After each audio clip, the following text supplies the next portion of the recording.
현재 미 공화당 대선 후보인 트럼프 대통령이 당선 이후 주한미군 철수를 조건으로 하여 북한의 김정은 국무위원장과 딜을 할 수 있다는 전망이 미국에서 제기되고 있습니다. 미 주요 매체인 워싱턴 포스트에서 과거 트럼프 대통령이 김정은 위원장과 두 차례 회담을 가졌으며 북한과 문제를 직접 해결하는 것은 트럼프의 주요 관심사였다며 관련된 보도를 제기했습니다. 특히 트럼프 대통령의 경우 한국이 방위비를 GDP 2.7% 정도 부담하고 있는 높은 수준이며 이는 나토의 평균보다 월등하게 높지만 트럼프는 비즈니스 논리로 이는 생각지도 않는다는 겁니다. 따라서 앞으로 트럼프가 대통령의 집권 시 사실상 미군 주둔을 철수할 조건만 찾게 된다는 뜻입니다. 또한 김정은 위원장도 트럼프 대통령과 대화에서 북한에 달러를 공급할 실마리를 찾으려 할 것이기에 트럼프가 당선되어 주한미군 철수 카드를 들고 온다면 탑다운 방식의 빅딜이 생길 수도 있다고 전망했습니다. 실제 미국 트럼프 정부에서 백악관 국가안보보좌관을 지낸 허버트 전 보좌관은 트럼프 전 대통령이 당선되면 북한 김정은과 브로맨스를 하려고 애를 쓸 것이라 답했습니다. 허버튼 보좌관에 따르면 트럼프 대통령 당선 시 김정은은 트럼프한테 제안할 거래가 있다라고 말할 것이며 김 위원장이 트럼프 전 대통령에게 다음과 같은 충격적인 제안을 할 것으로 판단했습니다. 미군이 한반도에서 철수하는 대신에 내가 핵무기 몇 개만 갖게 해주면 된다. 그런 다음 나는 장거리 탄도미사일 프로그램을 중단하면서 핵 프로그램을 제한할 것이라고 말할 것이며 이는 이미 한 번 둘이 만나서 비슷한 이야기를 주고받았고 그에 관한 연장선일 수 있다는 겁니다. 실제 하노이 회담 때 이러한 비슷한 핵 관련 딜이 오갔지만 끝내 참모들 반대로 무산되었습니다. 당시 트럼프는 북한이 핵 개발을 제한한다더라 라고 했지만 폼페이오 국무장관 등은 너무 낮은 수준의 핵 개발 제한이라서 북한이 조삼모사식으로 속이려 했다는 식이라 트럼프를 말렸습니다. 결국 하노이 회담은 결렬되었는데 이제 트럼프 재집권 뒤에 북한에서 이를 다시 노린다는 것이죠. 게다가 트럼프는 주한미군까지 철수시키려고 하니 북한은 더욱더 절호의 기회를 맞은 셈인 겁니다.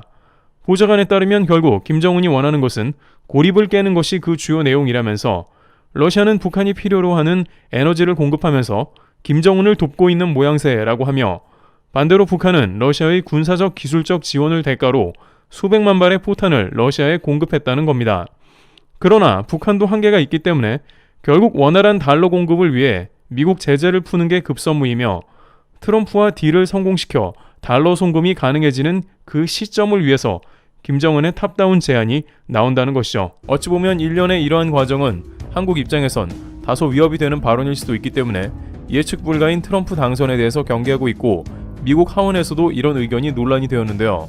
그런데 이러한 상황에 대해서 주변국들에서는 의외로 한국이 조용하다는 반응을 보이고 있습니다. 특히 한국은 중국과 일본, 러시아 등 열강에 둘러싸여 있으니 더욱 이슈가 집중되기 때문입니다.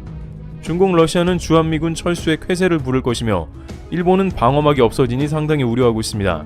하지만 그들이 내부적으로 한국에서 뜻밖의 이러한 사안에 대해 덤덤하다는 반응을 보이고 있습니다. 주변국의 언론에서는 아무래도 한국과 미국 사이에 뭔가가 지속되고 있다는 반응이 나오는데요. 특히 한국과 미국 사이에 이루어지고 있는 핵연료 공급 및 핵잠 의논을 지속한다는 추측이 나옵니다. 한국이 핵 잠수함 관련해서 미국과 논의를 했다면 이는 그 자체로 굉장히 파격적인 일이 되는 것입니다. 일본에서도 이와 같은 협상 뉴스가 보도되었는데 뜻밖의 매우 놀라운 반응도 보이는 상황입니다. 국방부에서는 최근 수년간 국방 준비 계획을 통해 4,000톤급 잠수함 건조 계획을 밝히기도 했는데요. 당시 일각에서는 기존의 디젤 엔진이 아닌 원자력 엔진이 탑재될 가능성을 제기한 바 있습니다. 핵 잠수함은 2017년 도널드 트럼프 대통령과 문재인 대통령의 미국에서의 정상회담 직후에도 관련 의제에 올라갔다는 추측이 계속해서 제기되면서 한국이 곧 핵잠을 보유하는 게 아니냐는 말도 나왔습니다. 지금까지 한국이 핵잠을 보유하지 못한 이유는 미국의 핵 확산 방지 혹은 핵 도미노 현상으로 많은 국가가 핵 관련 군수물자를 보유하게 되는 것을 꺼리는 기조로 한국도 그 대상에 포함되어 있었습니다. 그러나 이제 미국도 더 이상 동북아 안보에 있어서 한국과 일본 등의 동맹의 조력이 더욱 필요한 상황이며 미국 보수 싱크탱크들은 계속해서 주한 주일 미군의 병력을 축소 혹은 다른 대륙으로 순환 배치를 권고합니다. 이는 도널드 트럼프 대통령의 주한미군 축소 철수설과도 일맥상통하는 바이기도 합니다.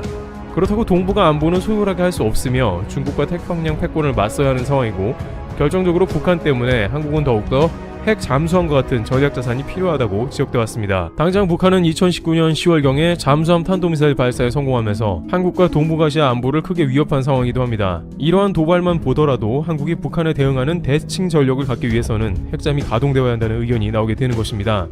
북한이 SLBM을 언제 어디서 발사할지 모르기 때문에 한국에서 끊임없이 잠수함을 운용하며 북한의 동태를 파악해야 한다는 주장에 충분히 무게가 실립니다. 핵 잠수함은 무제한 수중 작전 수행이 가능하기 때문입니다. 실제 디젤 잠수함과 핵 잠수함의 스펙 차이는 대략적으로도 확연하게 차이가 나고 있습니다. 그런데 대략 이러한 틀로 일본의 관련 뉴스가 나가면서 일본의 반응도 상당히 뜨겁게 나오고 있습니다. 우선 한국이 미국과 핵잠 협상을 했다는 자체가 일본으로서는 위화감이 들 수 있는 것입니다. 한국은 도널드 트럼프 대통령 집권 이후 지속적으로 군사 관련 협상을 체결하고 있는 모습이 나옵니다. 특히 미사일 사정거리를 2차례나 개정했습니다. 보통 10년에 한 번 나올까 말까한 미사일 협정을 트럼프 대통령 때만 2번을 갱신한 것은 그만큼 한국이 국가 안보에 적극적으로 전략을 편 것입니다. 한일본 네티즌은 이렇게 계속해서 한국이 미국과 함께 북한을 빌미로 군사 물자를 확보하는 것 같다면서 언젠가는 미국이 한국 핵잠을 허락할 수도 있다는 의견을 나타내기도 했습니다. 실제 미국이 한국의 핵 우산 등 핵 억지력을 제공하고 있으나 한국이 북한에 대응해서 관련 대칭 전력을 가져야 한다고 미사일 지침 개정과 같은 한미 원자력 협정 개정을 요구하고 미국이 해줄 수 있는 게 없다고 한다면 결국에는 핵잠 운용에 관한 타결도 나올 수 있습니다. 그러나 일본에서는 한국이 핵잠을 갖는 것에 대해 의심스러운 눈초리를 보내고 있는 상황입니다. 극우 매체인 데일리 온라인의 경우에는 한국이 핵잠을 가질 필요가 없음에도 가지려 한다고 보도하면서 사실상 북한만을 상대하려고 한다면 운항거리가 장거리일 필요도 없으며 결국에는 북한만이 목표가 아니라는 것입니다. 필시 일본의 도쿄와 같은 대도시에도 목표에 들어가 있다는 증거가 될 수 있다는 황당한 이야기도 곁들입니다. 또한 핵 잠수함을 빌미로 한미 핵협정을 개정하면 결국에는 핵무기를 비밀리에 추진한다는 뜻으로 일본의 언젠가는 그런 핵무기가 큰 위협이 된다면서 미국은 절대 한국의 핵잠을 허락하면 안 된다는 것입니다. 상케이와 같은 극우 언론은 한국에 뒤지지 않아야 한다며 미일 간의 조속히 장거리 미사일 협상을 마무리하고 일본을 위협하는 북한의 대륙간 탄도미사일을 원점 타격할 수 있는 방안을 추진 중이라고 보도합니다. 그러나 이는 한반도에 미사일이 향한다는 점에서 한국에 즉각적인 위협이 되는 것으로 전해집니다. 북한까지 닿는 미사일은 당연히 한국도 사정권이므로 한국 입장에서는 미일 움직임을 살필 수밖에 없습니다. 하지만 미국도 중국을 대항하는 방향이라서 일본의 이러한 중장거리 미사일 도입을 추진하려고 하기 때문에 한국도 핵잠과 같은 강력한 안보 자산을 확보하여서 주변국의 전쟁 억지력을 심어야 하는 것이 당연해집니다. 그럼에도 불구하고 일본은 연일 한국이 뭔가 핵무기에 근접했다는 이야기로 온라인을 달구고 있는 상황입니다. 물론 한국의 핵잠은 핵무기를 탑재한 잠수함이 아니고 핵 추진 잠수함이기 때문에 그들이 이야기한 핵무기는 한국의 핵잠과는 큰 관련이 없다고 봐야 합니다. 핵탄두 미사일이 아닌 순항 미사일 정도가 탑재되죠. 그럼에도 불구하고 핵잠을 건조하게 되는 과정에서 고도의 핵 관련 기술이 들어가게 되며 그러다 보면 비밀리에 핵무기 개발도 된다는 주장이 나오는 것이며 결국 이것은 일본에 좋을 리가 없다는 논리로 이어집니다. 게다가 한국은 원자력 잠수함을 건조할 준비가 모두 끝마쳐진 상황으로 2년 내에 건조가 가능하다는 것입니다. 사실상 마지막 단계의 허가사항을 조율하는 것으로 핵추진 잠수함이 거의 코앞에 왔다고도 판단하는 겁니다. 또한 군사 전문가들은 한국은 프랑스의 바라쿠다 공격 원자명으로 핵추진 잠수함을 도입하게 되는 것이 가장 현실적인데 이는 한미 원자력 협정에도 저촉되지 않으므로 미국과 협상을 잘 이끌어내면 어려운 일이 아니라고 하는 것이죠. 특히 한국은 4편톤급 경항모를 도입하게 되면서 처음으로 해군 전단을 제대로 꾸리게 된다는 점도 핵추진 잠수함의 역할이 중요해진다는 것입니다. 이렇게 되면 육상에서는 현무 미사일을 비롯 각종 전력이 갖춰져서 있는 상황이고 공군은 F-35를 도입하고 해군도 서서히 전열을 갖춰 육해공 그림이 나오게 됩니다. 하지만 한편으로 이러한 한국의 무장이 일본에도 도움되는 면도 있습니다. 한국 핵잠 보유의 딜레마에 빠진 것인데요. 왜냐하면 한국 핵잠이 북한의 잠수함을 추적하면서 북한의 미사일 발사 준비 상황 및 위협 요소를 즉시 감지한다면 이는 한미 간의 동북아시아 안보를 더욱 공고히 하는 것과 동시에 일본에도 도움이 될 것입니다. 일본은 지소미아를 통해서 북한 미사일 정보를 공유해달라고 한국에 요청하고 있는 상황인데 한국의 핵잠까지 가세해서 SLBM의 정보까지 일본이 어느 정도 파악할 수 있다면 할 말이 없겠죠. 일본은 북한 미사일을 실제 가장 경계하고 있는데 한국의 핵잠으로 이를 파악할 수 있다면 미지의 탄도미사일의 위협에서도 좀 더 벗어나게 되므로 어떻게 보면 딜레마에 빠지게 된 셈입니다. 한국의 핵잠을 허용하면 북한 잠수함 미사일 경계 효과가 있지만 한국이 핵잠 갖는 건 싫은 것입니다.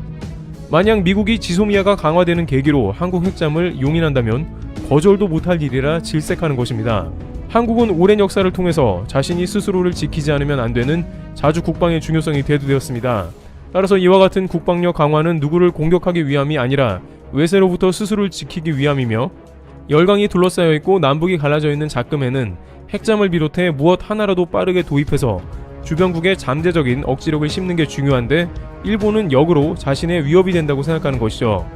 따라서 한국이 이렇게 국방을 강화하려고 할 때마다 일본은 각종 로비로 미국의 방해 공작을 할 것이 예상됩니다. 트럼프 행정부의 볼턴 전 특별안보보좌관은 일본은 한미 간에 다양한 방해를 해왔다고 밝혔습니다.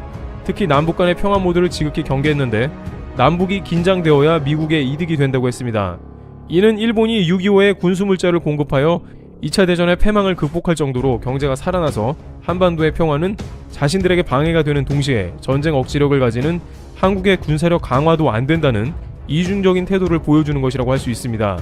이와 같이 일본은 한국이 미국 핵잠 얘기를 했다는 것만으로도 큰 위협을 느끼고 위기로 판단하고 있습니다.